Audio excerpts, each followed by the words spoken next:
we're live. Hey. Welcome to the Atheist Experience. We are live from Austin, Texas. I'm your host, Matt Dillahunty. Joining me, Jenn Peeples. You have two former presidents of this organization. That's right. And we're not going to do anything to actually speak on behalf of the That's organization. right. We're just happy to be here. This program is sponsored by the Atheist Community of Austin, a nonprofit educational organization promoting the separation of church and state, or as my friend Amanda would prefer we say, religion and government, which That's I right. think has some merit, although it's going to take a little effort to change how we talk about those sort of things. I know, that whole church and state, state and church, it kind of rolls off the tongue by now. And there's a lot of confusion when you talk about public versus private property. And, you know, oh, no, this is the estate action. Hang on a minute, the grounds surrounding the Capitol, that's public land. Yeah. That is ours. So we're a week out from the Women's March. We had members who were involved with the Texas Ramp Building Project. Not only did we give out hats at Humanists at Work, but this morning Beth and I dropped off hats for Atheists Helping the Homeless. She's got a new goal of making 500 hats in 2017. Yeah, I saw that. I think she's already made like 50 some odd this month. Maybe 60 this month. She was posting like her totals over Yeah. certain periods of time. I was worried I was going to go broke buying yarn, but there are some people who have contributed via her cool. Patreon thing, and you'll get to name hats and other stuff. It's been fun to, take a moment away from like arguing with everybody all the time about everything and just doing some damn good. So, you had. I don't know that we have any other actual announcements. Thanks, by the way, to everybody who participated with the survey, the Atheist Community. You can go to atheist-community.org. The survey, I don't think, is no longer up. When I looked at it, I couldn't find the link. But it was up for a week, and thanks to everybody who participated with that. I'm sure that the board of directors and everybody who reviews that information will glean some useful bits out of it. You can email the show at tv@atheist-community.org. It'll scroll across the bottom of the screen. As a matter of fact, it just did. We get more email than we can possibly answer, but we do try to read all of it. And if you didn't get a reply, that doesn't mean that yours wasn't good enough or you weren't special. It probably just means that, well, we read it at a time when we just didn't have, the spoons to actually answer that. Yeah. And after the show's over, we get together for dinner at Star of India, and they'll put the address up down there. It's right there, 2900 West Anderson. These guys are on top of it. Except I can see in the screen on that edge, I can see the edge of another window open. Like one little strip. So you're such a nitpicker. There's your error for today, booth people. Oh, it's gone. Oh, there you go. Okay, now we're error-free, except for me. So you had some things you want to talk about before we get to callers. Well, just kind of to acknowledge what happened yesterday. There was an executive order that banned people from certain countries from re-entering the country, even if they had a green card. And for those who don't know, a green card holder is a permanent resident of the United States. So basically, this is their home, even though they have not formally become citizens yet. So those people were stopped at the border, whether that was an airport or whatever, and were denied entry into the U.S. So that order was reversed last night by a federal judge. That's a temporary stay, so there's going to be a hearing in February, and we'll sort this out. There's a lot of people who have commented on this from both sides of the political aisle. And one of the concerns is that this was implemented without consultation with Departments of State, Department of Homeland Security, Department of Justice, Department of Defense, anything. So there's a lot of people with a lot of questions about what this is supposed to do. I don't want to get into that right now or a discussion. Just acknowledge this happened, and we'll continue to monitor this situation. In the executive order, there was no mention of a specific ban on a particular religion, but in the past, candidate Trump mentioned banning Muslims from certain countries. So we don't know what the reason for these specific countries was, why they were picked. We're in a really weird position here because, first of all, the Atheist Community of Austin's a 501c3 nonprofit organization, which means we can't endorse a party or a candidate, but we can, in fact, talk about issues. And something curious happened, Yes. and I think this is Yeah. an issue that's worth discussing because I leave it up to people to decide what happened. It seems, you mentioned that our current president, Right. a couple hours after he was sworn in, 5 hours after he was sworn in, he filed a notice with the Federal Election Commission declaring his candidacy for 2020, which means he's not only the sitting president, he is now a candidate for the office again. And the rules, particularly for 501c3 organizations, are a little bit different depending on whether you're criticizing your sitting president versus, or a sitting anything, you know, versus a candidate for office. So I don't know if that was the reason. Perhaps he was just, hey, I'm really eager to start all over again. pretty sure he didn't think of it. Well. But anyway, but there it is. And this is not the official form for declaring your candidacy because you can't file that yet. Yeah. But he filed a letter indicating his intent. So it may or may not change what we can or can't say, but what we definitely can do is talk about issues and policies. And for example, with this particular ban, I have problems when hyperbolic language is used. I have problems with clickbait and fake news. I have problems with issues with people who exaggerate what something is in order to make it seem worse than what it is or better than what it is in order to sway the whole propaganda machine. When I heard about this particular restriction on immigration, my first thought is, well, this clearly isn't a ban on all Muslims because we picked 7 countries. Right. And we also picked 7 countries where we don't necessarily, or at least the public isn't aware of serious, credible threats from radical Islamic extremists. And so it would be nice if we had a better understanding what the motivation was for stopping this. But there were some interesting comments made because we are, in fact, granted, there's been the stay, so we're on hold until there's some judicial review. But my concern is that, well, I have a number of concerns, but one of them was mentioned by the governor of Washington in a statement, that this policy was rolled out basically without notifying anybody, without letting anybody prepare for it, and that you had people who were actually in transit flying green card holders with family members waiting for them who just are not allowed to deplane. And even if the motivation isn't to target a particular religion or a particular sect of a particular religion, it's clumsy enough that it's causing real problems for real people, and it can easily be perceived, whether it was intended or not, as an attack on a particular sect of a particular religion, et cetera. And my position here is, I mean, we have a studio audience on the other side of the glass here. They can actually hear us, I'm guessing. I see some nodding and some, there's a blank stare. That's what I was going for. The Atheist Community of Austin, to become a member of the ACA, the only thing you have to do is say, I'm not an atheist and here's my dues. Or I am an atheist. Or I am an atheist. I don't believe in God. Yeah, that's right. I don't believe in any God and here's my dues. That's it. To show up and watch the show in the studio, all you have to do is drive over here, find a place to park, and walk through the door. To call into the show, all you have to do is pick up your phone, or when the link is working, which I don't think it is now. I think we're still in the process. The green button still doesn't work. Yeah, we're having a technical problem on that link. If you go to atheist-experience.com, there's a section on how to contact the show. There used to be a green call the show link where you could use your headphones and microphones in your computer or your cell phone, whatever, to do it, kind of voice over IP. Yeah, and I believe that's still up there, but it just doesn't work right now. So for now, you have to actually call the phone number, 512-686-0279, which appears right above Jen's name. And that's it.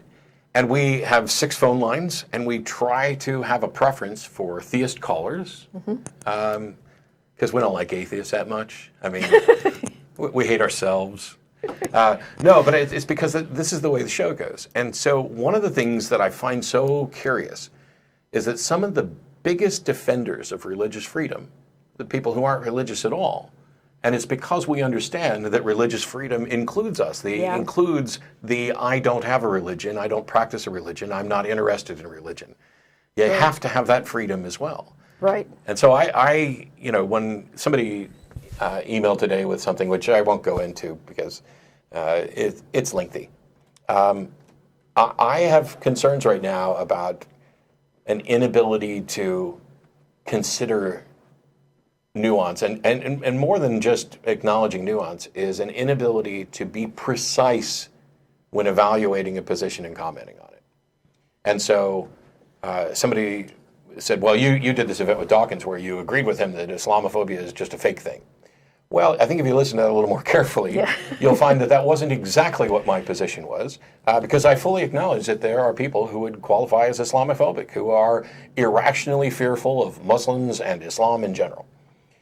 But if we point out doctrinal problems with a religion, that doesn't necessarily mean that we're Islamophobic. We could be.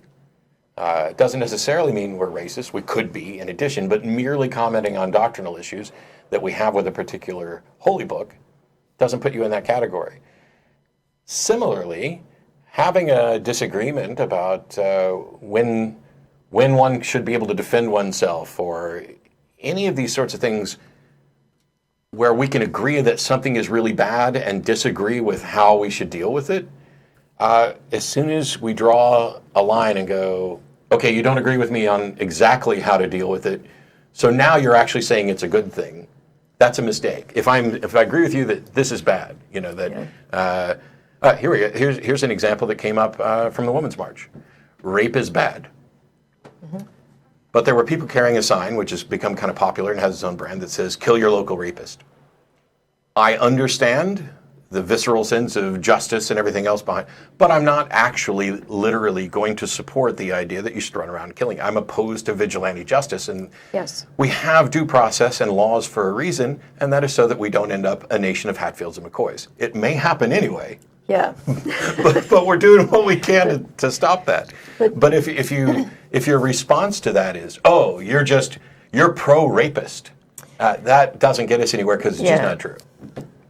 Right. I mean, extrajudicial executions are not something I'm willing to support.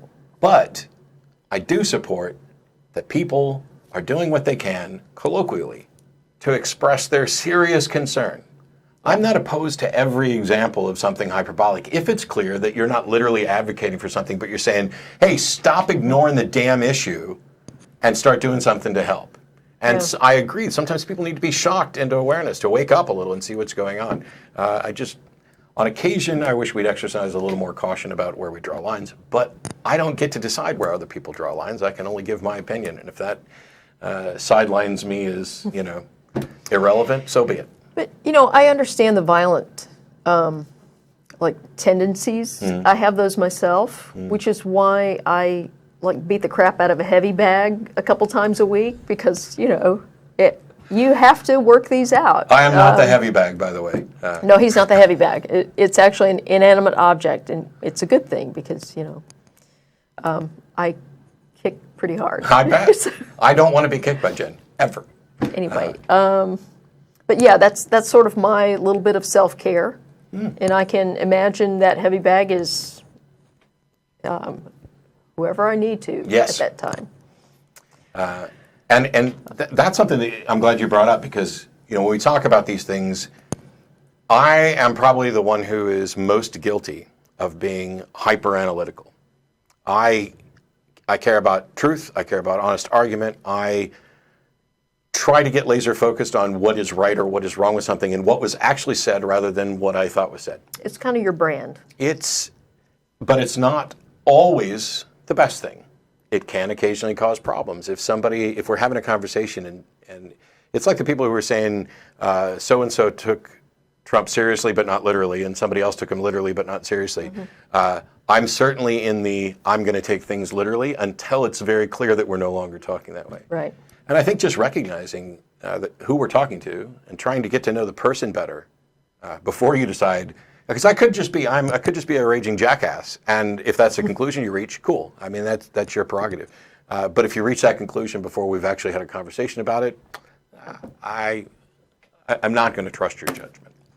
But we got a bunch of calls. Was there something else to get to? Well, the only other thing I was going to comment on is that you mentioned earlier fake news and stuff like that. Okay. So somebody sent us something through the Atheist Experience Facebook group. He messaged it to us.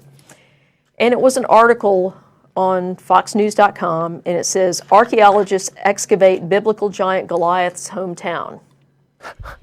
And he messaged this to us with a demand that we explain this. And so the first thing I did was I read the article, okay? It doesn't say what he thinks it says. It's not fake news, okay? Let's be clear about that. It's not fake news. It's actually a legitimate article describing some archaeological stuff going on. It's just a bad headline. The headline's a little clickbaity. So, you know, this guy read the headline apparently and thought it, they found Goliath. So read further than the headline. Yeah, the short answer is you need to go to primary sources when you see something like this. So read the article, go to the primary sources, find out what they're really talking about. They did not find a giant, much less one named Goliath, in this town. If they did find a giant, I don't know how they'd identify it as Goliath.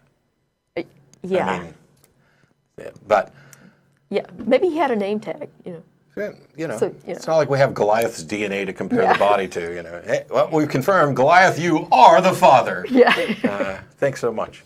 It's in the headline rapid-fed environment that we live in. Yeah. At this point, almost anything anybody sends me, even if I'm like, oh, that's awesome, and especially I would think, oh, that's awesome, I dig a little deeper. And one of the things, this started for me when people would send me headlines of something that they thought was new in news, and right there on the date for the article, it's like from 2003. Yeah.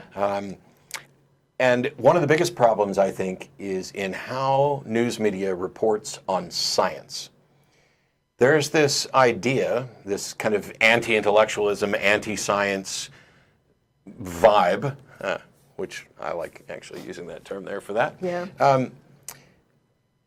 Science just isn't interesting, and so we've got to sexy it up. And so let's come up with this headline of, we're excavating this here. I realize that may in fact be the case, that there may be enough people who find the findings of science just boring. Just give me my new phone and shut up about science. Find a cure for my disease and shut up about science. We think for the first time in the history of this planet, we now have metallic hydrogen. This week, this device, they've got 2 diamonds and they pressurized it, and you can just go search for metallic hydrogen because scientific researchers are convinced that this is what they've just discovered, or I guess it's both a discovery and the invention was the process to get to it. Yeah. We don't know what the implications of it are, but holy crap, it's cool. Something that Yeah. It wouldn't even have occurred to me. I mean, when I look at the periodic table, and I'm a moron with regard to scientific stuff when it comes to the periodic table or whatever, and I'll revert that language in my mind. I don't know enough about this sort of thing. But when I view the periodic table, it's like, these are the metals and these are this. And now all of a sudden, what does this mean? Does this mean that hydrogen has to move? Yeah. I don't know. Yeah, what do we do with it now? So the headlines that kind of sexy up science, Yeah. I really hope they go away and we start convincing people that science is pretty sexy on its own.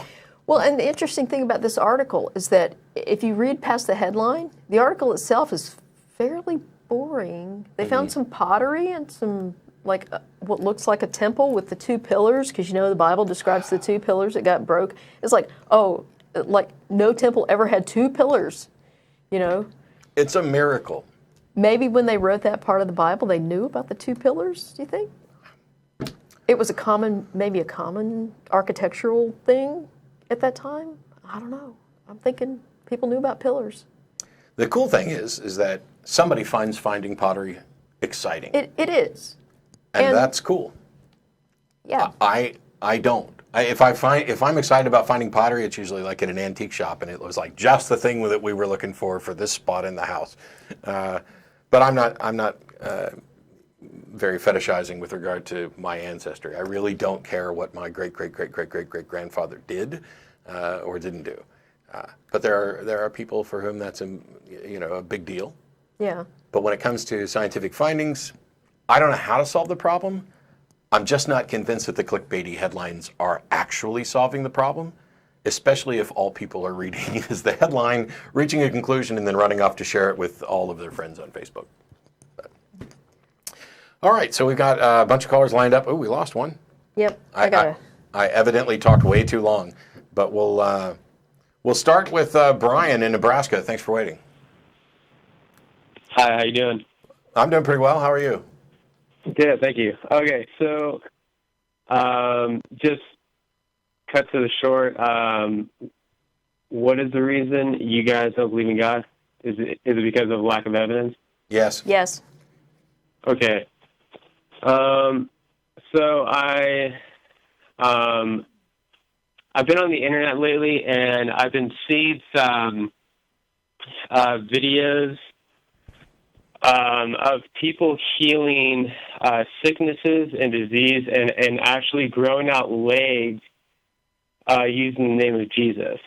Growing out legs. Growing out legs? So like there's not a leg there at all, and it grows out.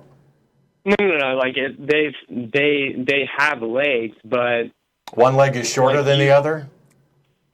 Is it? Yeah. So one leg is shorter than the other, and they make the shorter leg grow to the length of the longer one, right?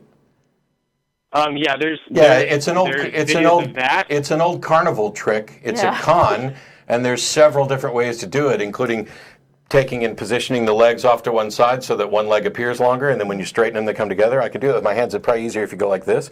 That's one way of doing it. There's also, if they have shoes on, you can slip a shoe out a little bit. A little bit of research, and I bet if you Googled, and I'm just going to guess, leg growing scam, you would find a whole bunch of articles about how this is achievable. Now, what most people will do when I tell them that is say, oh, but that's not what happened on this video that I saw. How do you know? And I'm not saying you're saying that, but that's my question. I can find videos of almost anything. I can go find videos of purported miracle healing and exorcism. Somebody sent me a bunch of videos on here's a video of an exorcism. Yeah. Well, how do you know? Because what I saw was two people, one of them hysterical and the other one preaching at him. How did you reach the conclusion that this is an exorcism, that there was a spirit? If prayer could actually make legs grow, don't you think that this would be major headline news and there'd be Nobel Prizes for changing the way we do medicine rather than a YouTube video and something happening at a tent revival? Yeah. See, I've thought about it too, but I've also learned. Have you guys ever heard of the? Let's see. I think it was in 2013 that a scientist actually discovered blood on a dinosaur bone. And there's an interview of the scientist who actually discovered it, and she was actually saying that when she first found it, she was pretty kind of nervous to tell the scientific community. But in my perspective, I'm like, why would you be nervous? Like, science goes off of evidence. So the impression that she was giving to the viewers is scientist is already biased and refuses to believe anything or accept anything that doesn't go with their actual beliefs. So sure. So she can give that impression, but is it true? Mm-hmm. Is it true? Yeah. It is true. You're saying it's true that scientists are prejudiced against new information that might upset a paradigm? Yeah, I'm saying it's a pretty big speculation, seeing that the nonverbal communication and the verbal communication that she was giving off, and having her being a scientist, being exposed to the scientific community. I'm sorry, Brian. You're misunderstanding. I don't care what she thinks. I'm saying, is it true that the scientific community is in fact prejudiced against findings like this that would upset the current understandings in science? I would I mean, in my opinion, I'm not going to badger anyone's opinion, but in my personal opinion, going off of the evidence that that seeing an apparent, it was a 66 million year old. I don't care about the dinosaur bone. specifics of this case. I'm asking the abstract question No.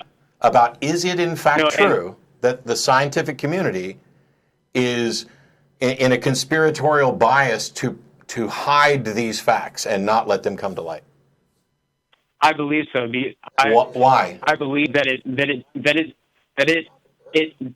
depends on the situation, and the reason why I took a long time to explain the last thing that I said is because, for instance, we can all agree that scientists' foundation, or one of their main foundations, is evolution. And, No. Actually, evolution is a portion of, and the foundation for biological sciences, but not all of them. But here's the thing. The way science works is they want new information, especially information that upsets the current finding, because that's how you learn more about the world. That is how you get more grant research. The idea that there's a conspiracy to hide this stuff, the thing that you're talking about, for example, madebbc.com. I'm looking at the article right here. It's on Live Science and Smithsonian. Scientists aren't hiding this stuff. Does it say though that she was ridiculed because when she discovered the blood on the bone, blood or organic material isn't supposed to last even more than 1 million years, and seeing blood on an apparent 66 million year old bone, that raises huge speculation. This one says 75 million. So are we talking about the same one?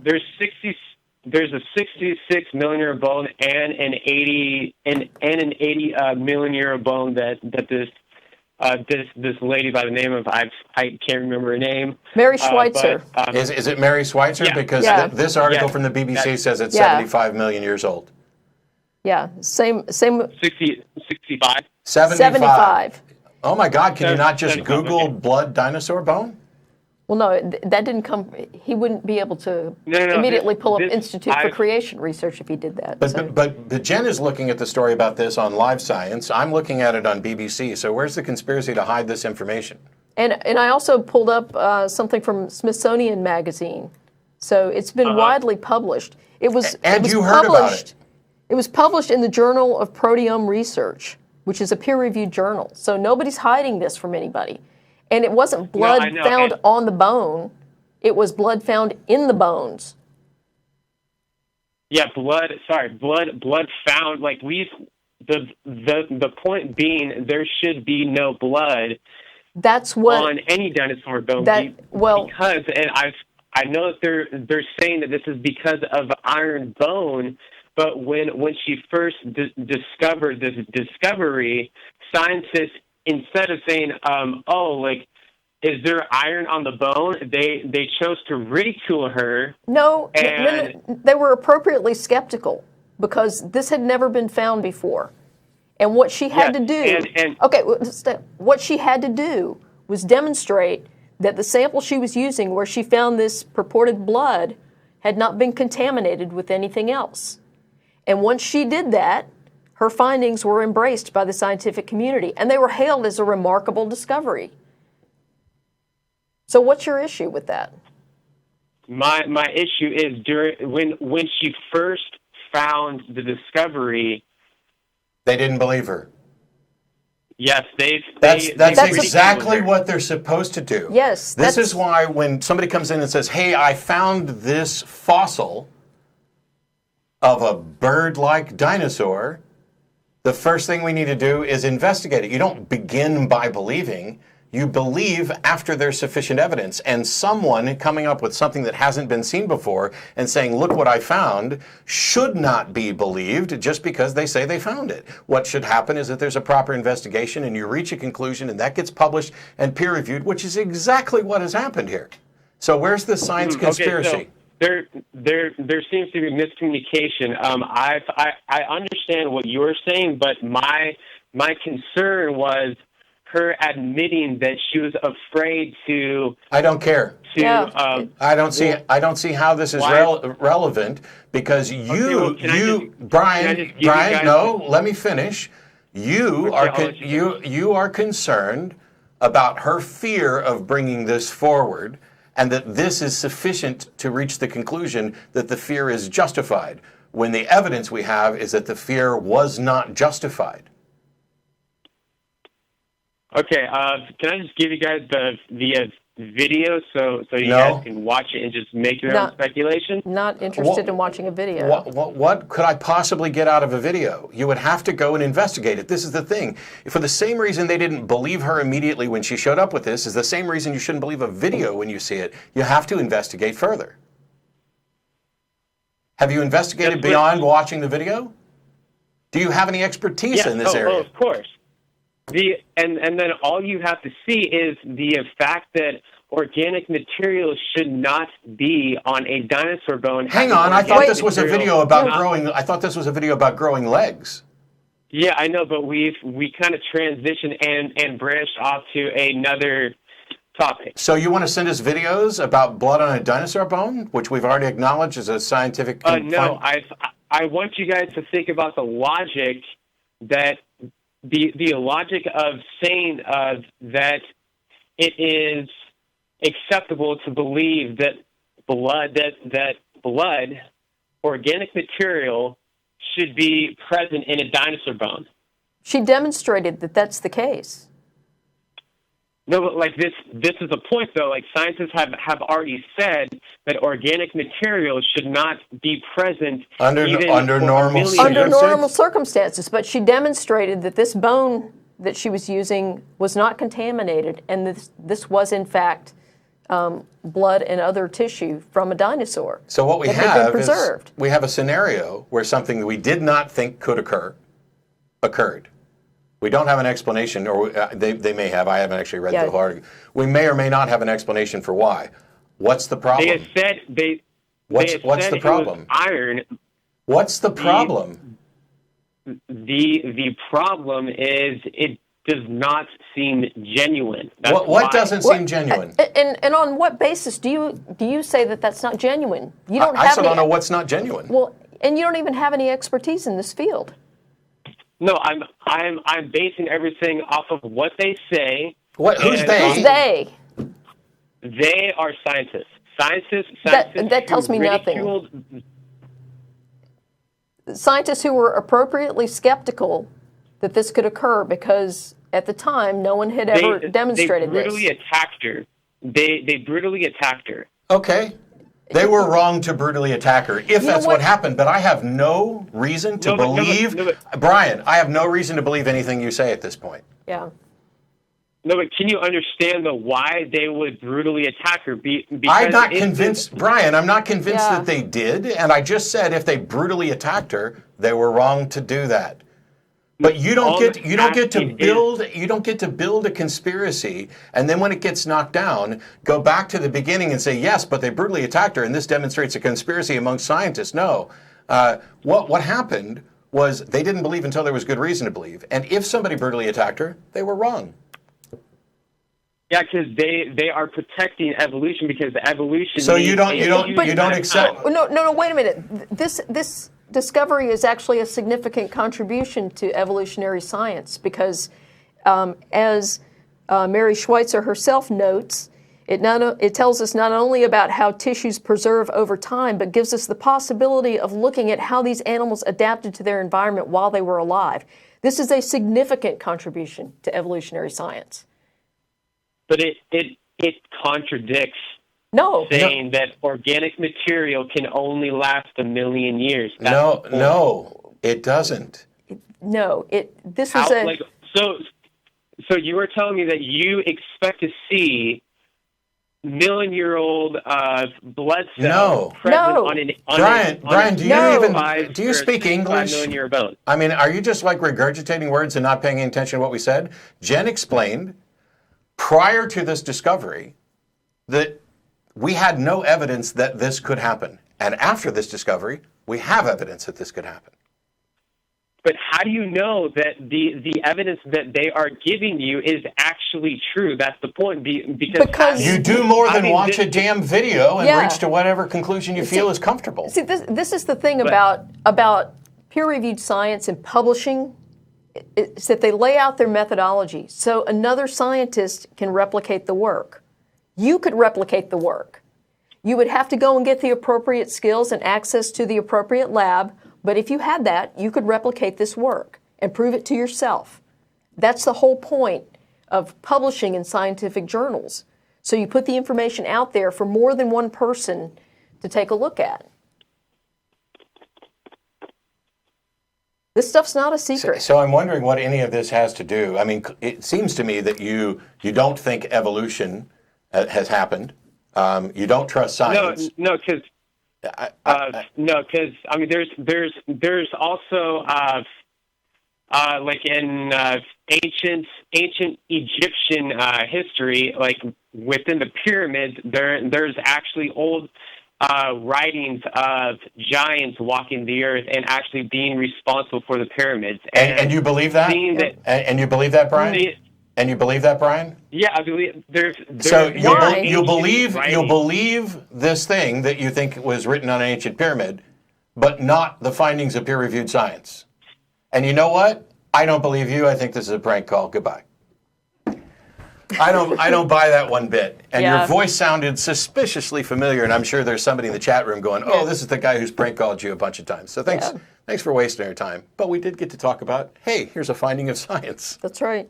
And we didn't have to sex it up or delve into your wild conspiracy theories about how the scientists are desperate to protect evolution, so they're not willing to consider the thing that they considered and verified. Yeah. Wow. That made a significant contribution to evolution. I don't believe that call one bit. No.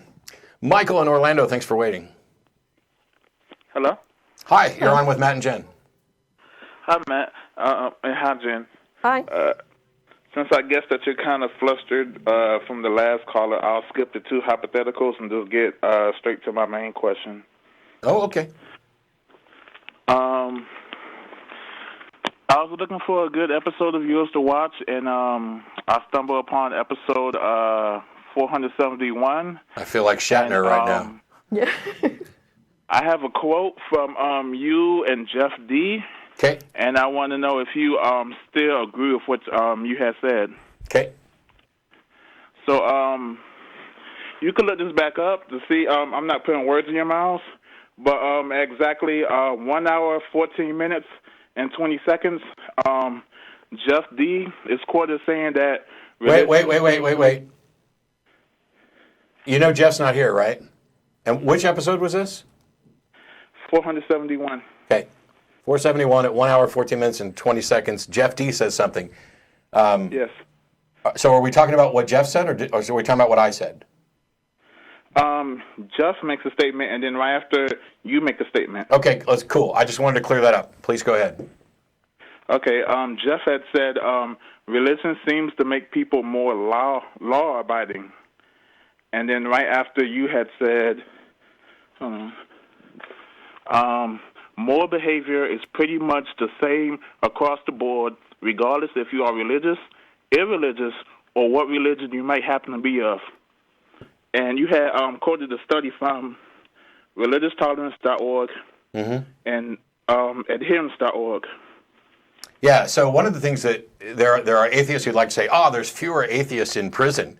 But there's a number of problems with those studies because, first of all, they're self-reporting, and there is a motivation for people who may be non-believers to claim to be believers if they're trying to get parole, if they know the parole board's going to be biased and likely to let you out if you attest to some religion.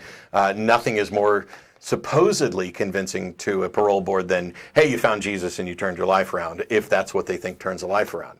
And there were a number of studies that showed that moral behavior and propensity for breaking the law appears to be no more prevalent among any particular religious group within a particular social structure.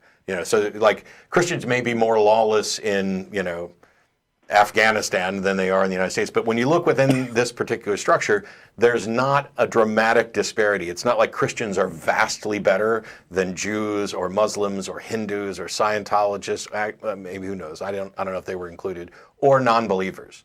So that is what the studies showed at the time. So yeah, I'm okay with that. What I will say is that there's a quote from Weinberg that says, without religion, good people would do good things and bad people would do bad things. And it takes something like religion to get good people to do bad things. That's a separate statement about how one is motivated to take actions and consider the consequences of them. But generally speaking, I have no problem with the idea that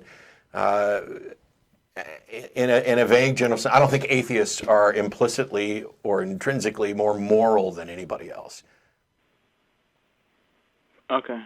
So I was saying, do you think that statement is still true to this day? I don't know. I haven't seen new statistics. I would imagine that there are more studies going on that perhaps have better methodologies. I don't see any reason. I know some really crappy secularists who are grossly immoral, and I know some theists who are grossly immoral. So the idea that religiosity isn't an indicator of whether or not somebody's likely to be moral or not, I'm okay with that. Okay. If that is the case, I don't know. I was kind of wondering, why is religion still your pet peeve? Because it's not true. Yeah. I have no reason to think something's true. You could convince somebody to never hurt another person, and you could convince them with a lie.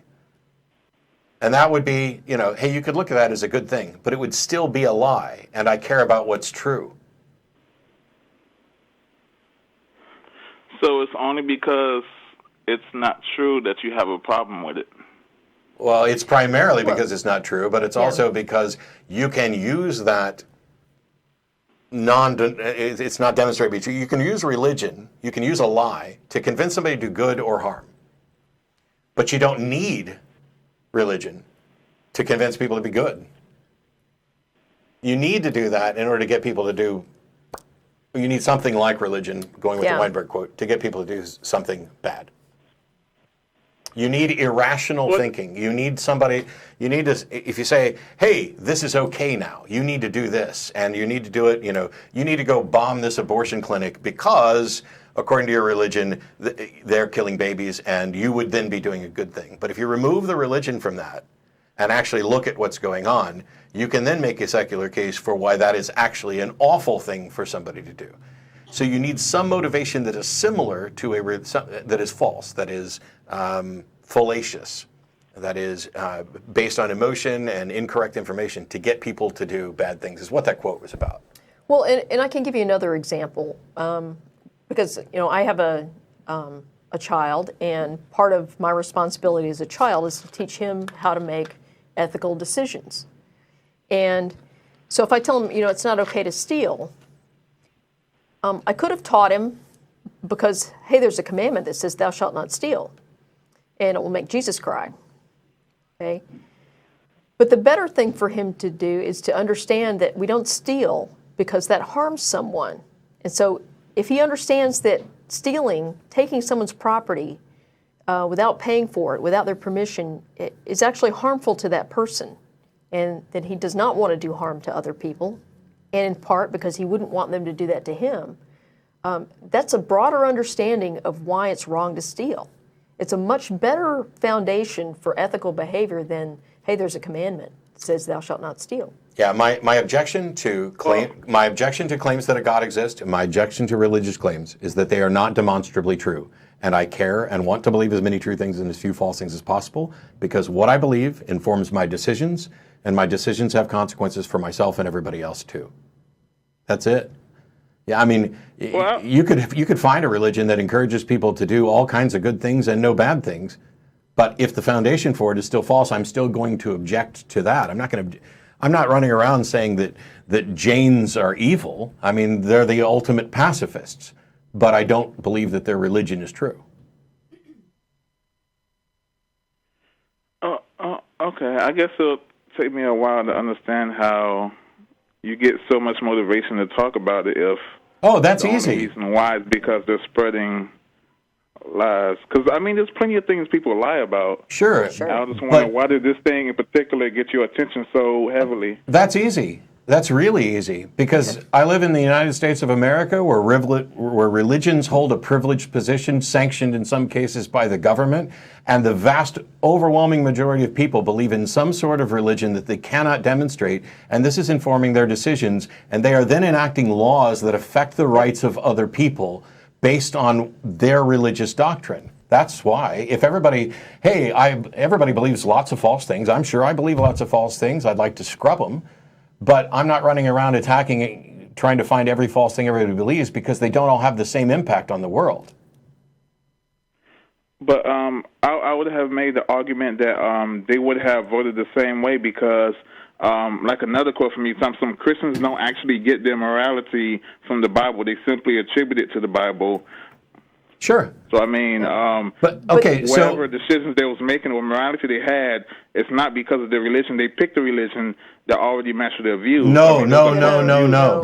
I didn't begin with an anti-gay view and then go seeking the religion that supported it. Right. I was indoctrinated into a religion that fostered an anti-gay view, and when I gave up my religion, that view went away. People can and do change their minds.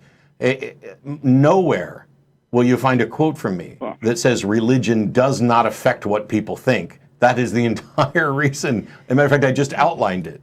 No, I think what we have said is that there are people who make the claim that if we took religion out of society, that we would have anarchy and there'd be all these, the killing and raping and murdering and all this stuff running around. And our comment to that is that if the Bible is the only thing that's keeping you from, raping and murdering people, then by all means continue to believe. But if you took that away from people, for example, most people that deconvert, they don't suddenly lose their moral compass and go around and start hurting people. And in fact, most of the time they end up with a deeper understanding of why they don't want to hurt people. What ends up happening is that religions tend to leverage who we are as people and how we interact.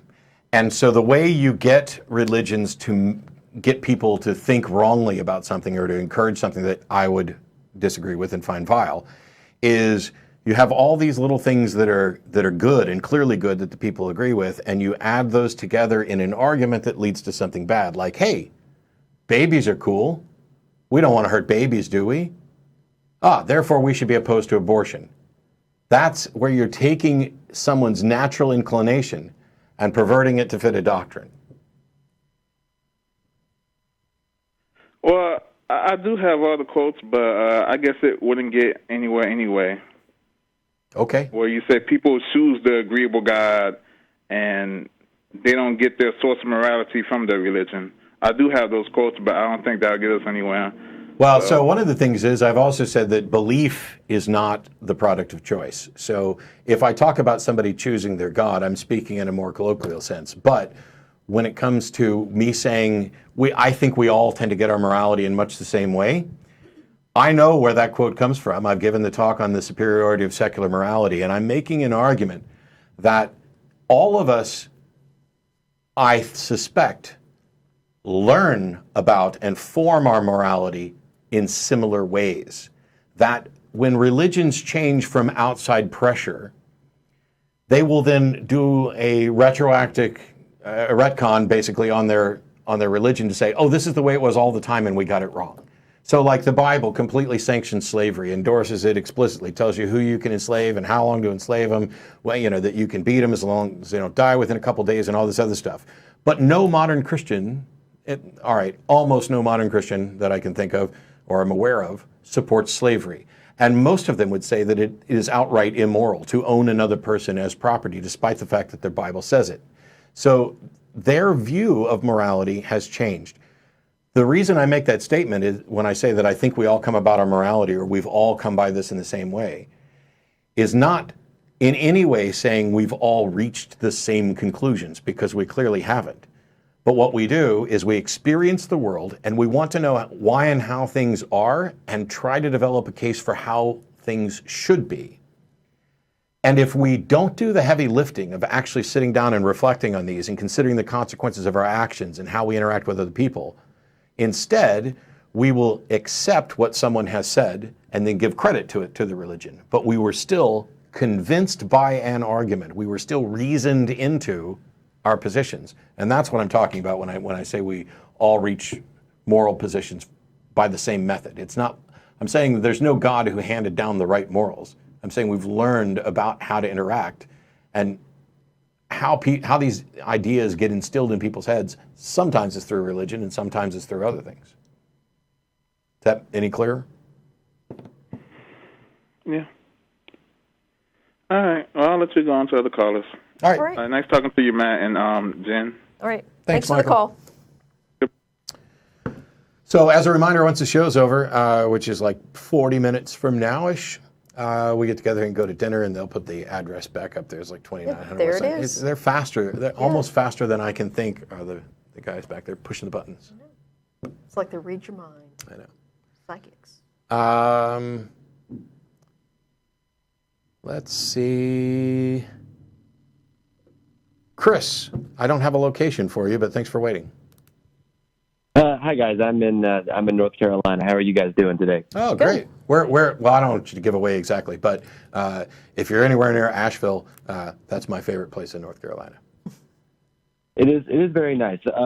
Charlotte's nice too, if I will say that. But just to start off, I really want to say thank you to you guys for being ambassadors for reason and standing up for what's right. You guys are a positive voice that is very needed right now. So thank you guys. I listen every week. Just to get into my question, I grew up in a pretty casual Christian family. We went to church on Sundays. We definitely had a Bible in the house. It wasn't dusted off very often. And then both my mother and my father were given pretty grim diagnoses within about 2 years of each other. My mother with breast cancer and my father with colon cancer. They both beat the diagnosis. They both are now cancer-free. They went to some of the best doctors in the country in Atlanta, Georgia. And, of course, thanked God instead. Sure. Of course, this turned them very devout. They felt as though they had not been Christian enough. That was why they were given cancer, because they didn't love Jesus enough. And then because they promised that they would love Jesus harder, he actually took the cancer away. Wow. I moved to a new city. I grew up in Virginia, in a very rural area, coal country. And I moved to a new city for a job. And while I was here, of course, I didn't have that, constant Christian influence, because we didn't take the time on the weekends to go to church, because I hadn't really been raised like that. Saw a Joshua Feuerstein video on YouTube one day and decided for myself that is the last thing in this world that I want to be. I did not want to be in any group that he was considered someone that could speak for that group. So I found a Seth Andrews response video, which led me to the Unholy Trinity tour, which led me to you guys. So that was. So you're sliding downhill. You started with Seth and you made it to us. I'm so sorry. Yeah. You guys were the handbasket that took me straight to hell. But, all right. All right. It was a very eye-opening couple of years. My wife and I both kind of went through an apostasy together. And now we both, at least in the comfort of our own homes, consider ourselves atheists. Now, my coworkers at work, they know that I'm an atheist. They are as well. Some close friends that we have here that know we are atheists, but my parents do not. We are not financially dependent on them. They are kind of a safety net. They are definitely, they're well off financially. They were well off financially enough, luckily, to go to some of the best cancer doctors in the country and beat the disease. Isn't it amazing how a safety net? Isn't it amazing how God's favor flows toward the people that have the financial resources to access excellent medical care? Yeah. Well, God doesn't give a damn about the poor. Yeah. By the way, Right. Shameless partial self-promotion. Are you familiar with ReasonCon? I am actually. I've heard you talk about it. Yeah. I haven't actually, participated or anything. Well, it's a good opportunity for me to say this. If you go to reasonnc.com, that's the website for ReasonCon, which is coming up in April in Hickory, North Carolina. Nice. So April 21st and 22nd, and you'll get to see, if you go, Lawrence Krauss, Callie Wright, Aaron Ra, Jim Craig, Shelley Siegel, Bobby C. They're going to show some god-awful movies, and I'm there. So nice. But Okay. I don't want to. Magic? Well, yeah, it's harder to get me to not do magic than it is to do it. So. Perfect. So what did you? Apart from the story, did you have a question or something that we needed to address? I do. I do. My parents were wonderful growing up. I have a very close relationship with them. I still do. They were instrumental in getting me where I am. I have a job now that's kind of a dream come true. I love it. And they helped get me here. I feel like having this conversation with them is going to be devastating to that relationship. It's not going to be good at all. So I was calling just to kind of. I know you give. Are you talking about a coming out conversation? As an atheist, yes. Yeah. Yeah. So why do you feel that you need to come out to your parents? Well, I guess maybe she kind of put together stuff that I was posting on Facebook, or I don't know if somehow word got back to her. About 6 months ago, she called me on a day off to specifically ask me if I was an atheist. Okay. And I panicked, and I told her no. Okay. And I'm kind of ashamed. I'm kind of ashamed of that. I told her that I had questions and that I was doubting, and kind of, we had questions about the flood. We had questions about why do you even need prayer? I'd rather know something than believe something. And the more questions I asked, the more frustrated she got, and she'd end up hanging up on me. So then we kind of just haven't had that conversation since. Okay. I feel like I'm not, it's kind of like one of these things is I feel ashamed of myself because I hid who I actually am. You lied to your mom. So in order to, I did. Yeah. I lied to my mom, and I feel bad about that. And I feel bad every time I do it. I need to have that conversation, if nothing else for myself. Maybe it's selfish, but it's just every time I think I'm going to do it, I don't. And the courage to actually have that conversation has wavered. And so I thought maybe you guys would have some advice for those first steps of kind of easing into that. Well, I think that you're being a little too hard on yourself with the guilt trip. Okay. That's one thing. I mean, there are reasons to lie to parents sometimes, and sometimes we lie to people to protect them because when they ask those questions, a lot of people don't really want to know the answer. Now, my view is that if you ask a question and you get the answer you didn't want, well, you did ask the question. So, if you had told her, yes, I'm an atheist, and it had been devastating for her, you would now be feeling bad because you told her the truth and it hurt her, right? Even though she asked. So, you're beating yourself up because you were, I guess, at your own expense, being a little compassionate toward your mom. And I don't think you need to beat yourself up about that. One of the things, when she hung up on you, just because you were doubting, that probably adds to this a bit. Yeah. The one thing I got, so first of all, I'm encouraging anybody to come out and be open and honest about who they are, provided that they are comfortable with it and feel safe and aren't going to, lose. They're willing to accept whatever happens. I'm happy to have people cut from my life if they don't like me for who I am. I care more about them liking me for who I am. But that's not true for everybody. There are people who value the relationship more than an honesty about who you are. So one thing that needs to happen is, you need to find out, you need to consider whether or not your mom wants to have this conversation at all. Because and there's no easy way to do that. I mean, you could go, hey mom, I lied to you earlier, or I was questioning at the time or whatever, but I'm actually an atheist. And if you want to talk about it, that's fine. And if you don't, it doesn't change how I feel about you. Is about as good as you could do to try to find, hey, Jen, would you like to have a conversation about X? As soon as you say it, it's like saying, don't think of an elephant, and immediately you're thinking of an elephant. Yeah. Right. Yeah. I mean, the thing is, if she's... It's one of those things... I was going to say, if she has basically... it sounds like almost like she has shut the door on the conversation for now because she's not ready to deal with it. Okay. And I don't think you need to feel obligated to have this conversation with her if you're not ready to have it and if she's not ready to have it. There is another way. Okay. You don't have to begin with the, hey, I lied to you before, I'm actually a godless heathen, do you want to talk about it? You could, when it seems like the right time, say, Mom, you remember that phone conversation we had where you asked me about this and I expressed, that I was having doubts and concerns and you ended the conversation.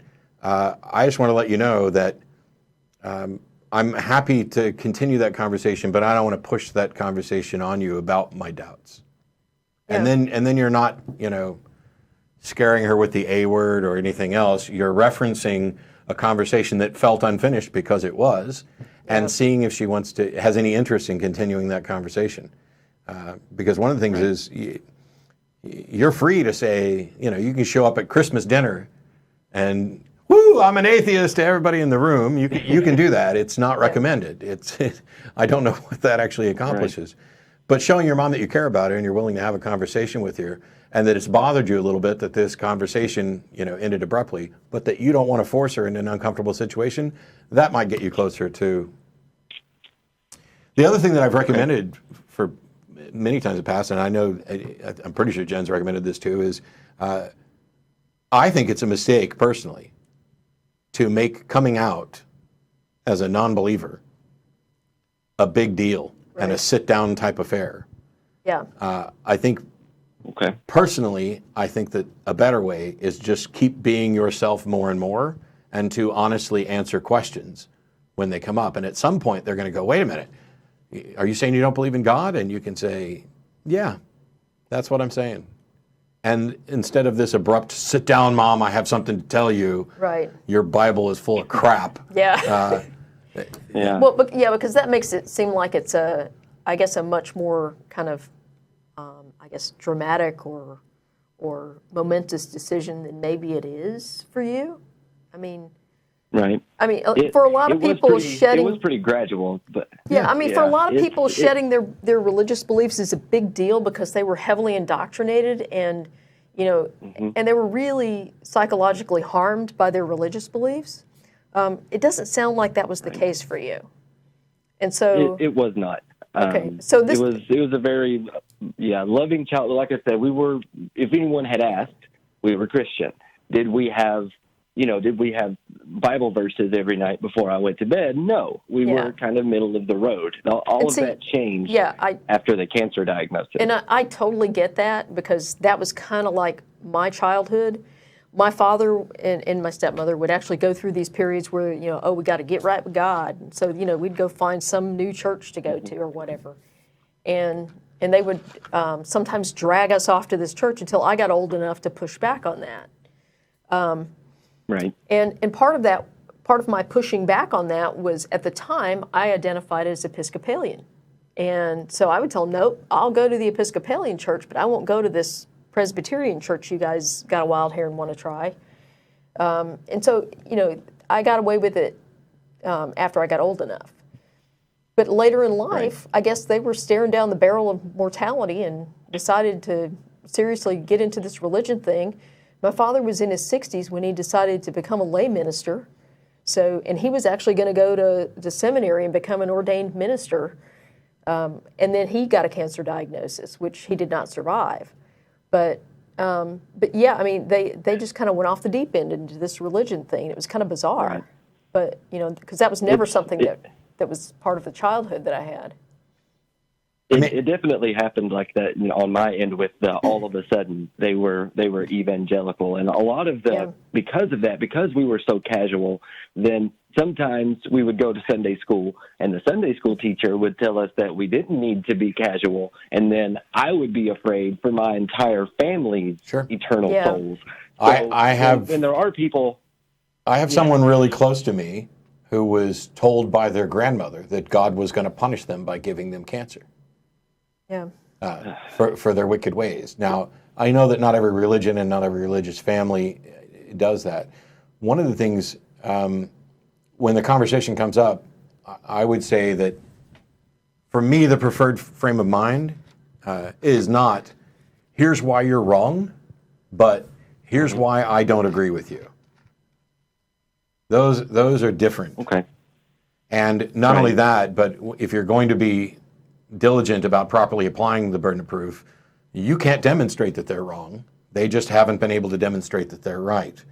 And I would really, I know people have done this, and I've thought like this before. Hey, if the cancer comes back, you're going to stop believing in God? That may not be a good thing, because quite honestly, if the cancer does come back, they're probably just going to be convinced that they slipped in their walk and that God's given them a reminder. Because the truth of the matter is, the way most, especially Protestant Christianity works, is you're never right with God. You couldn't possibly be. You could just keep trying and trying and trying. And also, as much as I might use this in a conversation with somebody else, and say, hey, what kind of asshole is it who gives you cancer because you didn't understand and weren't loving them enough? That might not be the conversation that you'd want to have with your mom either.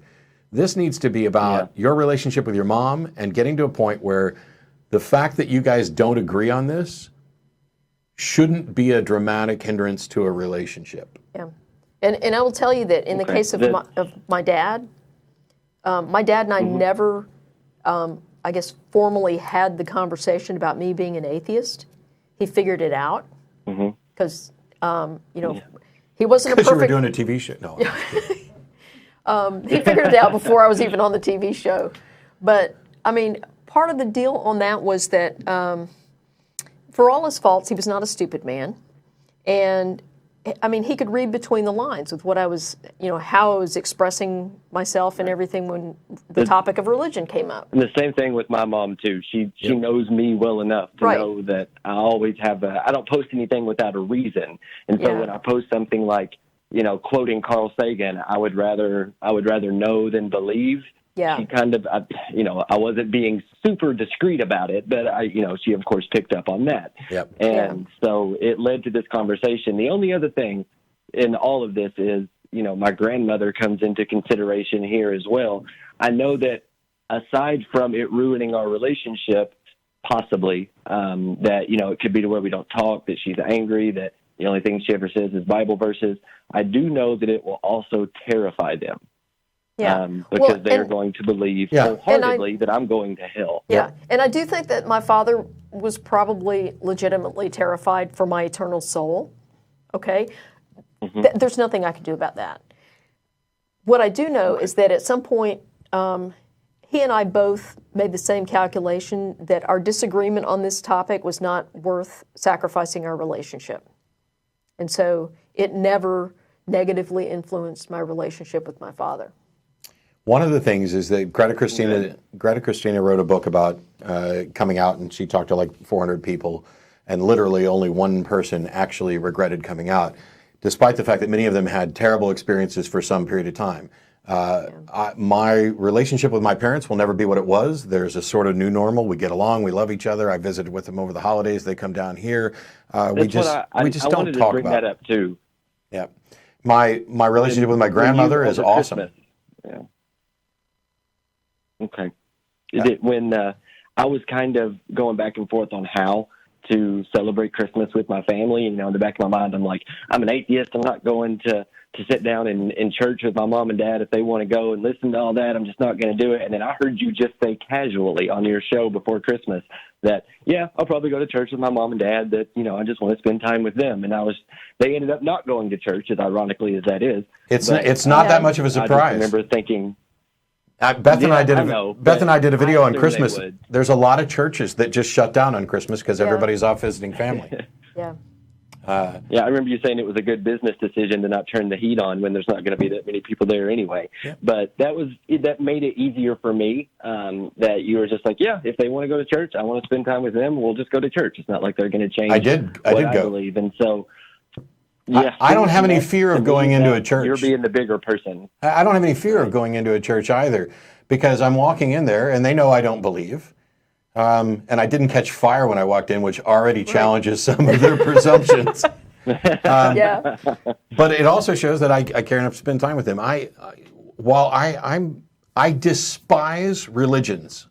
I absolutely despise religions. I despise almost everyone you could possibly name because of what I see it doing to minds and encouraging. But I don't despise religious people, or at least not all of them.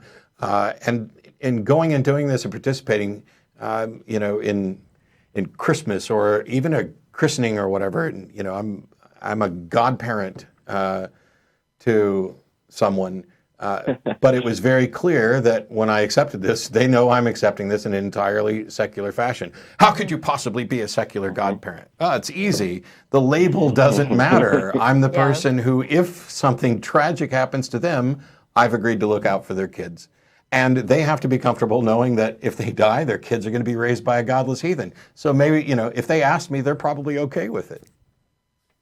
So it's never easy. A tremendous amount of thank you. I already had a tremendous amount of respect for you, Matt. But when you said that, it was like, oh, he's just being the bigger person. So that was a big deal in this household. But thank you guys for taking the time to talk with me. It's something that we struggle with and probably won't be immediately resolved. But I definitely will take all of this to heart and keep up the good work with the show. It means a lot to all of us. And for people that say you're not going to change anyone's mind, that why do you have these debates and why do you have these discussions? That person's not going to convert to atheism. Well, somebody might, and I did. So thank you all for what you do. Thanks, Chris. Last quick notes. Right. If you decide to do this and come out, be patient. Recognize that you are the person in the relationship who has changed. That doesn't make it your fault, but that they have been hit with something that's unexpected. Give them some time to figure out that you're still you and you still love them and you still want a relationship, but don't give them too much time and don't give them too much control over your life. I know Dan, I've forgotten his name, recommends a year for coming out gay and let everybody be shitty to you for a year and then draw the line and say... Dan Savage? Yes, Dan Savage, sorry. Yep. I've been patient, I've done everything here. If you're going to continue to be this way towards me, then you have to start drawing lines. But recognize what the situation is, that you're not to blame, that you're going to have to be a little patient, and that you also are going to have your limit because this is your life and you're not going to be mistreated by somebody, whether or not they happen to be a blood relative or not. But okay. Right. Thanks for the call, Chris. Good luck. Definitely sounds like a plan. Yeah. Thank you guys so much. All right. We've got 15 minutes left. You had something. Well, yeah, I just wanted to make a point here. You mentioned being a godparent, and that means you're going to take care of the kids if anything happens to the parents. So just to be clear, that's actually not what being a godparent typically means. Oh, no, I agreed to something wrongly. No, and if that's what you agree to, that's great, but they have to have something that transfers guardianship to you. Yes. So if you agree to be a godparent, that doesn't mean you're on the hook to take care of the kid. Okay. There is legal stuff involved. You actually they have to fill out some paperwork with a lawyer and stuff like that basically designates you as the legal guardian, because being stuff that happens in church, that whole godparent thing, that has no legal foundation at all. Yes. And it's, thank you for clearing that up. Yeah, just wanted to make sure people understand that what happens from a legal standpoint and what happens in church are two different things. So. Hey, guess what? The same's true for marriage. That's right. And maybe, Texas is common law marriage, so if you represent yourself as married and live together and blah, blah, blah, you're married. Yeah. What if you do the same thing with somebody else's kids? Like, I'm their parents and they're living with me, and as long as nobody objects for 6 months, they're just mine, like squatters' rights. Actually, and I've had this conversation with people before. It's totally different, because people thought that, if we have marriage equality, that means that, if your partner had a kid, they're automatically yours. Doesn't work that way. If you're married legally before, now it kind of works that way. Yeah. Before, didn't matter. You had to adopt the kid. That's why I had to adopt a child that I considered mine. Which is why I'm so happy that we've gotten rid of, hopefully, most or all of the extraneous hoops that we were forcing same-sex couples to go through to get equal rights. Proper marriage equality just kind of makes sense. But okay, so hey, Nick, this is Matt. Nick in Oregon. It says here that you're going to ask us the question, why don't you believe? Yes. Yeah, we actually had a whole call about that earlier and answered because there's not sufficient evidence to warrant belief.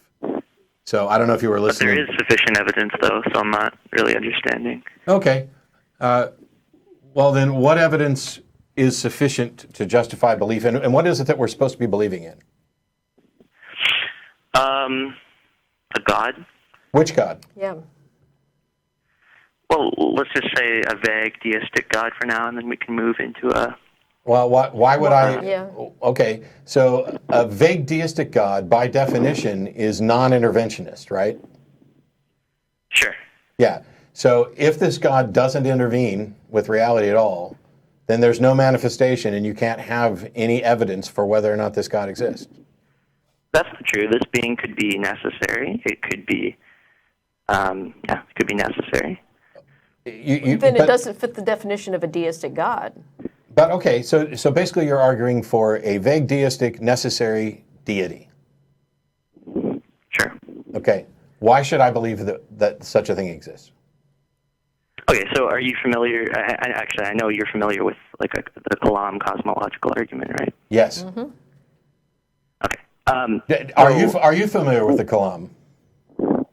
Yes, I am. What is the conclusion of the Kalam cosmological argument?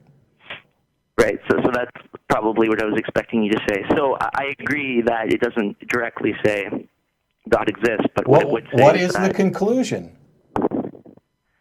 The universe had a cause.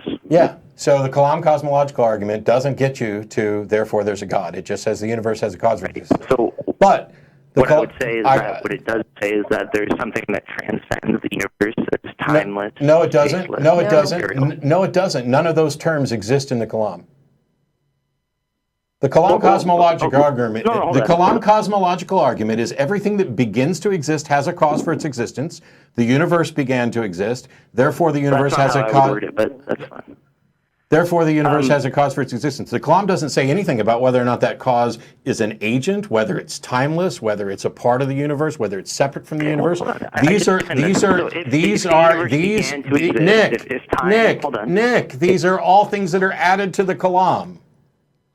Well, yeah, that's what I'm doing. Then why? The consequences of the universe having a cause. Nick, why then, if I ask you why I should believe, would you begin with the Kalam, which doesn't demonstrate the thing that you're talking about?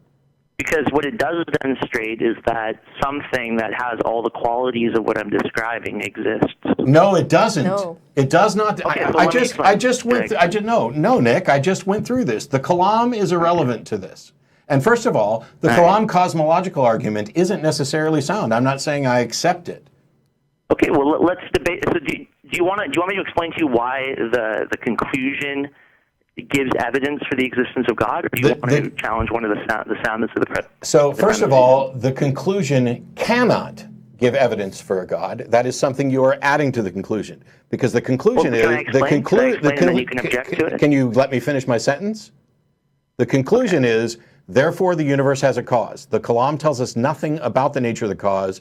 In order to talk about the nature of what the cause of the universe is, you have to add things that aren't part of the Kalam. If you want to begin with, Nick, for Christ's sake, shut up. If you want to begin, I'll let you talk for a little bit. I would like to explain why that. And now I'm not going to let you talk at all. You don't have to come in here and say that you let us talk. If you want to begin with, hey, there really has to be some causal explanation for the universe. You don't need the Kalam for that. You could just say, my beginning premise for my argument is there must be some causal explanation for the universe. And I would say, okay, let's go from there. How did you determine that this cause is necessarily timeless and blah, blah, blah, blah, blah? But even if you could demonstrate those things, agency is not something that is derived directly from that. The only reason that William Lane Craig or anyone else starts with the Kalam and moves on to a God is to exploit intuitions in people, is to exploit a fallacy of what sort of thing could possibly be an explanation. I can't think of anything other than the gods that have been proposed, therefore that's the explanation. And that is fallacious. And I only took your call right then because it said you were going to ask us the thing we'd already answered. But don't you love it when people call and they don't understand the argument they're proposing? I mean, by the way, side note, an argument isn't evidence. Right. It's just an argument. And now, an argument may be sufficient to get you to accept that something is, provided you accept the premises. But I already don't accept the Kalam for reasons we've discussed before, and I'm sure I'll discuss again. I think Bruno had actually sent us an email. Bruno in Springfield, you there? Yes, Matt. Did you send an email that I didn't answer or suggested a call? I don't know. Well, yeah. I did send an email, but also, of course, Jamie put me on the line, and I was, of course, hoping to speak with you. Cool. Well, okay. Go ahead. We'll probably get this entirely wrong, or I will. All right. Well, I am a biology teacher near Springfield, Missouri, and I've been teaching evolution for many years as a Christian. And so I would, of course, say it's only a theory. I used to play that game. Yeah. But then the more I taught it, I realized that evolution is not, well, it's a theory, and that means something. And, of course, over the past year or so, I've become an atheist. Can I ask a quick question here? Yeah. Do you think, in hindsight, do you think that you were qualified or unqualified to teach evolution when you were doing it as a Christian? I was unqualified, like I think many teachers are, until they actually begin studying and teaching it. Because you don't learn these things in college. You learn a lot of method. Yeah. And you have to get out and study and prepare your lesson. And that's how you learn, by teaching, unfortunately. Yes, the kids are guinea pigs. But the more I learned about evolution, the more I realized that I was spouting nonsense about it being only a theory. And I was looking at analogous structures and saying, well, of course they all look the same because God made them all. That's why they all look the same. Were you teaching that? Were you teaching God at all when you were doing this? I was slipping him in the side door. Okay.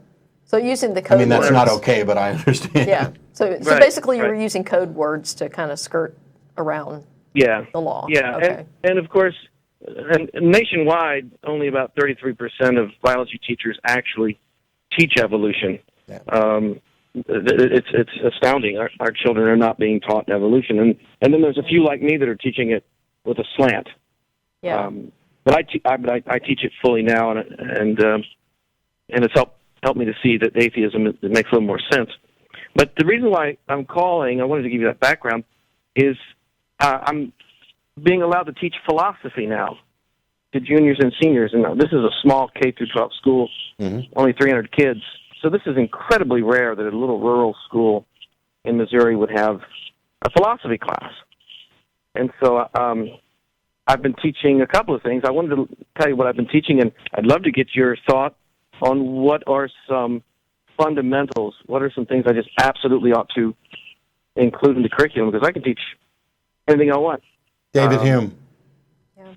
I mean, it's probably not fair for me to do that to your students, to just say all you need to know is David Hume, because that's not true. But anyway, go ahead. Well, so what I did is I started off with Plato's Cave. And students loved it, and they got it, and it was deep and meaningful because they haven't been asked to think that way really in the public school. A lot of it is just rote memory and worksheets and that sort of thing. So Plato's Cave, they got it. We had a week's discussion on that. We've learned deductive logic, inductive logic, abductive logic, and now we've learned about 20 logical fallacies. By studying those, we look at funny commercials. Matter of fact, we've used your program a couple of times. There's a caller, Aziz, was a Muslim who was obfuscating. So my students now know what it means to obfuscate because of your program. Hooray. We've watched... Something wonderful has come from Islam. Yeah, exactly. It's the first time. A little bit of Sam Harris. And, of course, I'm going to do some Socrates. I think I know St. Thomas Aquinas, the 5 ways. I think I understand that relatively well. So I'm just kind of looking at, some big things. I can go anywhere I want. It's just I can't teach everything, of course. It's just a sampling. Mm-hmm. But other than David Hume, what are some ideas, fallacies, things that you think might be essential? And I don't want to turn my kids into atheists. I just want to get them to think. Right. I don't want to use my position like I used to kind of prop up Christianity. And now I don't want to prop up atheism. And I would say for me, so I'm wondering if there's curriculum that you have to adhere to or some kind of, I don't know what the limits are. And some people are going to think this is a bit weird for me to say this. I don't think that examples from our show should be in a public high school philosophy class. As much as I wish that might be the case, I think that might be crossing a line as well, where because the thing about philosophy, the thing about logic, it's independent from any religion. That you don't have to put an atheist label on it. We're getting into the teach kids how to think and not what to think, and so there are some good online resources with regard to critical thinking that I think should accompany any discussion of logical reasoning, fallacies, etc. But if it's truly like an introduction to philosophy type of thing, while as much as I'd love to have conversations about fallacies and examples, and I love the going through advertisements and what type of propaganda are they using and is it a fallacy? I think a proper introduction to philosophy ought to take a couple examples of thoughts behind epistemology, which is why I go with Hume right off the bat. Just Hume, Descartes, Kant, Hobbes, etc., and look at what they thought about a specific topic. If you can find something where there's like 5 or 6 philosophers from different schools, or whether they're coherentists or foundationalists, whether they're internalists, externalists, show what they thought, have the students mull it over, and even have them argue and discuss it. Because for me, that's what philosophy is. I've reached a position where I have certain ways of looking at things, but it was because I went through all these other things as well. And as much as I'd love to, teach, and I have spoken to philosophy classes before, I don't know that the Atheist Experience show or Sam Harris or anybody else is necessarily safe territory. I think you may be asking for more trouble. Well, and I agree. They're not ready for you guys yet, or Sam Harris. So the clips I've used have been very limited and short, and to serve a purpose. Because there's no polite way to tell someone that their religion is folly, as they say. And, and these are young kids. They're not ready for that. Now they want to. They want to fight. Some of them are atheists, and they want to have the discussion: is there a God? They want to fight about abortion. And a number of topics. But I said, we're not ready for that yet. We need to learn about logical fallacies, and we need to get a good foundation before we just jump in and decide, if there's a God or not, or if abortion should be legal or not, and those sorts of things. But they want to go there. But again, they're young, and I don't want to push them in any particular direction.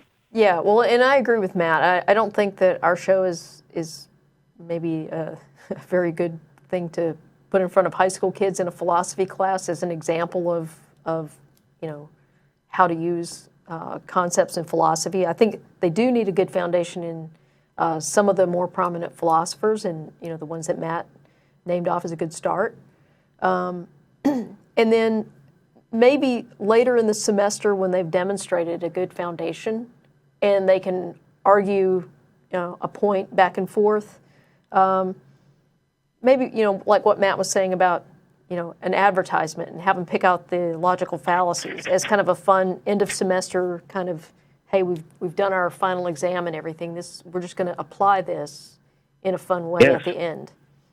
Yeah, and we've done a little bit of that, and they love it. And they're really great at picking out the logical fallacies and even seeing where, is it this fallacy or that one, and the debate back and forth, and maybe it's a little bit of both. I promise this isn't self-promotional. I've been sitting here thinking about this while you and Jenn were talking. Perhaps something that would be better or more acceptable than just, hey, there's a cord underneath the table I just kicked. Having a call off the show would be to take a debate that two people have done on a particular topic and have the students do a review of both sides and discuss it. Because that way you're nowhere near endorsing anything else. And you may even, grab a couple of these, and it doesn't have to be, does God exist or did Jesus rise from the dead? There's a lot of great debates out there on, political ideology and other things that groups have done. And this gets them to think. But if you're that now we're getting closer to teaching a debate class and not a philosophy class. So who knows? Right. And as far as curriculum, there's nothing set. I mean, it can go anywhere we want it to go. I think that may be the scariest thing. Yeah. And I don't mean this as a slight against you. I am absolutely terrified of, hey, we're going to have this class in our school, but there's no curriculum. Because this is how Bible classes get in. When they say, hey, I am a fan of comparative religions classes, and I am a fan of studying religious scriptures in a secular context of reading it and understanding about how this influenced culture and all these other things. And that's how they end up weaseling this in. There'll be a Bible class where they have a curriculum that they then ignore and proselytize. If they didn't have that curriculum and just said, we're doing a Bible class, it just shouldn't be allowed. There should be some curriculum and somebody should be held to it. So I appreciate the fact that you're doing this. I'd reach out to other philosophy teachers and professors at university to talk about what they would recommend, not what the jackass on the Atheist Experience show would recommend. You may be getting I totally understand that. I apologize, but we have completely run out of time. And I got to let you go. My apologies to the other callers. You can always email tv@atheist-community.org, and you can try and tune in another week and get a call in earlier. We'll do what we can. There were a couple of interesting topics I'd love to stay around and talk, but I can't because we're going to Star of India, 2900 West Anderson Lane. Any atheist or atheist-friendly person is welcome to come out and join us. It's a buffet-style thing, and we'll be there. But we'll see you next. I don't know if you had anything to add. Nope, I'm good. See you next week. Thanks. Bye-bye. Bye.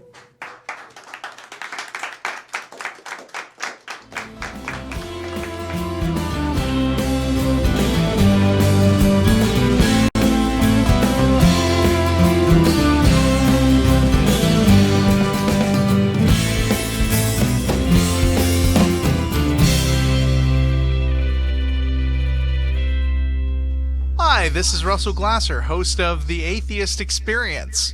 You know, The Atheist Experience is made possible by volunteers and the generous support of viewers like you. If the promotion of positive atheist culture and separation of church and state are values that you hold, please consider contributing by becoming an ACA member or visiting our product page at evolvefish.com under the Partner tab. Thank you.